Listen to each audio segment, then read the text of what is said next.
अब HbA1c क्या है, इसकी अहमियत और इसकी अफादियत, इसकी नॉर्मल वैल्यूज़ जो हैं, आज हम इसी को लेके आगे चलते हैं, डिस्कस करते हैं। ये तो आपके सामने हमने रखी रैंडम और फास्टिंग की रीडिंग्स।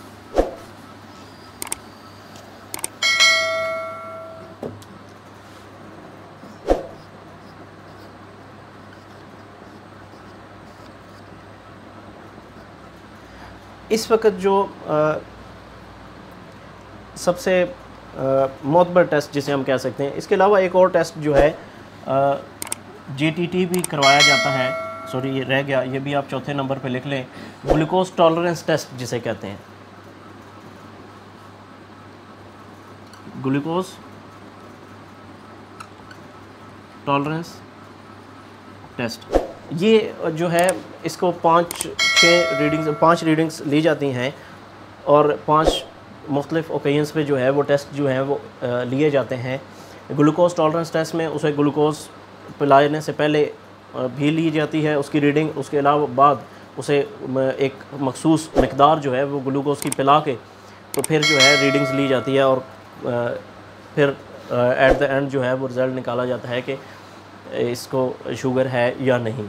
ये ग्लूकोज टॉलरेंस टेस्ट भी ग्लूकोज इसको डायबिटीज़ की डायग्नोज में जो है एक हेल्पफुल हमारे लिए साबित होता है। लेकिन जनरली जो बहुत ज़्यादा हमारे यहाँ पे करवाया जाता है ग्लूकोज टॉलरेंस टेस्ट जो है वो इतना आम नहीं करवाया जाता, लेकिन नॉलेज के लिए कि हमें पता होना चाहिए कि ये टेस्ट भी डायबिटीज़ की डायग्नोज में जो है वो करवाया जाता है।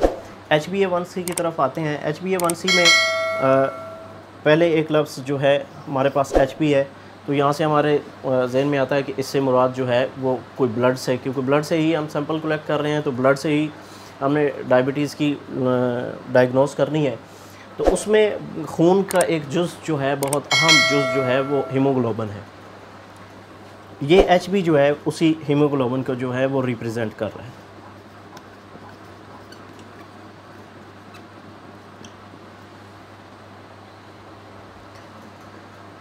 हीमोग्लोबिन जो है वो जिस्म में मामतर ऑक्सीजन की ट्रांसपोर्टेशन जो है वो इसके ज़िम्मे है। ये रेड ब्लड सेल्स का एक हिस्सा है हीमोग्लोबिन, और पूरी जिस्म बॉडी में जो है वो ऑक्सीजन जो है वो लेके की ट्रांसपोर्टेशन जो है वो हीमोग्लोबिन के ज़िम्मे होती है।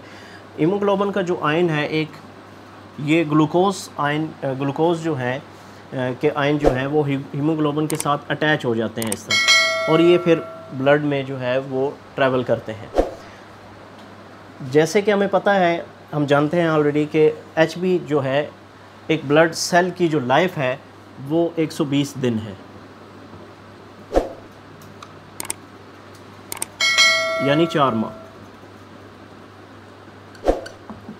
4 माह के बाद ब्लड सेल जो है वो डिस्ट्रॉय हो जाता है और उसकी जगह नया एक सेल जो है वो ले लेता है। तो ये हमारे पास एक एवरेज कंट्रोल शुगर टेस्ट हम इसे कह सकते हैं, 120 दिन का हमारे पास आ जाता है।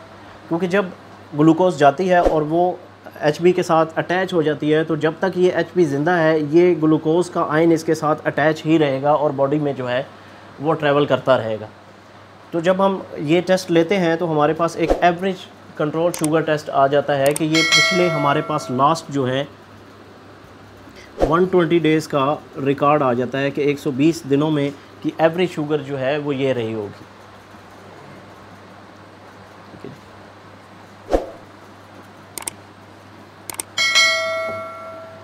अब इसकी वैल्यूज़ की तरफ आते हैं।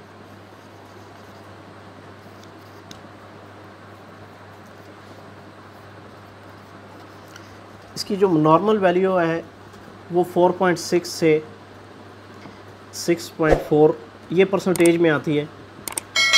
4.6 से अगर लेस है,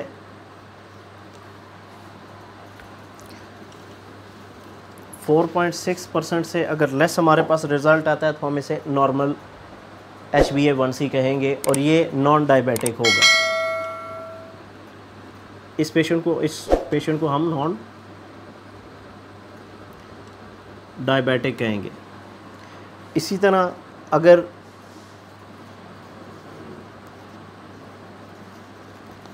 ये वैल्यू जो है हमारे पास 4.6 से 6.4% तक आती है, तो हम इसे प्री डायबिटिक कहेंगे कि इस लेवल में जब उसकी शुगर है तो इस शख्स को शुगर होने के चांसेस बहुत ज़्यादा हैं। ये शख्स जो है अब इस मर्ज़ में किसी भी वक्त मुब्तला हो जा सकता है। ये बिल्कुल बॉर्डर लाइन पे खड़ा है और इसे किसी भी वक्त जो है ये मर्ज़ जो है वो लाक हो सकता है। इसे बहुत ज़्यादा एहतियात की ज़रूरत है। यहाँ पे इसे मेडिसिन की शुगर की ज़रूरत नहीं है, लेकिन हमें उसकी जो लाइफस्टाइल है और उसकी ग़िज़ा जो है वो यहाँ पे फ़ौरन जो है वो तब्दील करनी पड़ेगी, ताकि हम इस लेवल को वापस उसके नॉन डायबिटिक में ला सकें। इस फेज़ से उसे वापस जो है रिवर्स करना बहुत आसान है। अगर हमारे पास कोई पेशेंट इस स्टेज में आ जाता है तो हमें अगर मेडिसिन उसकी नहीं भी स्टार्ट करनी तो उसे ग़िज़ा जो है उसकी तब्दील करके तो हम उसको वापस पिछले फेज़ में बड़ी आसानी के साथ लेके जा सकते हैं। अगर यही लेवल जो है 6.4 से बढ़ता है, अबव हो जाता है, अबव होने की अब जितनी वो सीवियर जाता जाएगा, जितना बढ़ता जाएगा उतनी ही हम कहेंगे कि वो इतना ज़्यादा उसका अब शुगर लेवल जो है वो हाई बॉडी में आ रहा है। 6.4 से अबव अगर वो 7 आ जाता है, 8 पे चला जाता है, 9 है, 10 है, 11, 12, 13, 14 में भी 15 तक जो है वो चला गया, तो यहाँ हम हुक्म लगाएंगे कि अब ये शख्स जो है वो डायबिटिक है। अब ये क्या है, शुगर का मरीज़ है।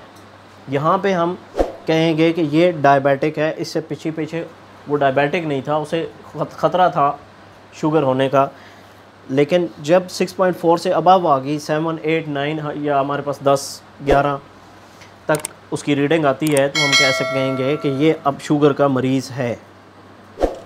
यहाँ पे अब हमने इसकी तशख़ीस मुकम्मल करनी है। जैसे कि हमारे कानून शिफा में जो है वो तशख़ीस का तरीक़ाकार जो है, मुरवजा तरीक़ाकार हमारा जो है वो नब्ज़ और करूरा है। तो हमने नब्ज़ मरीज़ अगर फ़ौरन हमारे पास अवेलेबल है तो उसकी नब्ज़ भी देखनी है, और उस नब्ज़ को जो है वो वेरीफ़ाई करने के लिए, उसकी वेरिफ़िकेशन के लिए हमने करूरा भी लाजमी लेना है।